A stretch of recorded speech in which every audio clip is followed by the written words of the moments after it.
2024 में finance minister Nirmala Sitharaman ने income tax laws में कुछ इंपॉर्टेंट चेंजेस प्रपोज किए हैं जो रियल एस्टेट ट्रांजैक्शन में बड़े इम्पैक्ट डालेंगे। आइए इन्हें समझते हैं। अब आपका real estate investment long term तब होगा जब आप प्रॉपर्टी को 24 महीने से ज्यादा होल्ड करते हैं। पहले आपको प्रॉपर्टी बेचने पर लॉन्ग टर्म कैपिटल गेन्स का कैलकुलेशन CII यानी कॉस्ट इन्फ्लेशन इंडेक्स के थ्रू करने की छूट मिलती थी।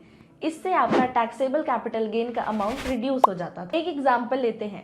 अगर आपने जनवरी 2015 में एक प्लॉट 1 करोड़ में खरीदा था और जनवरी 2024 में 2 करोड़ में बेचा तो आपका एक्चुअल गेन तो 1 करोड़ ही होगा, लेकिन CII अप्लाई करने से टैक्सेबल गेन 55 लाख ही होगा, मतलब टैक्स कम लगेगा।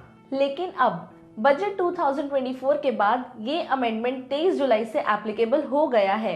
अगर आपकी डील फाइनल हो चुकी है लेकिन एग्रीमेंट एग्जीक्यूट नहीं हुआ तो भी ये अमेंडमेंट अप्लाई होगा।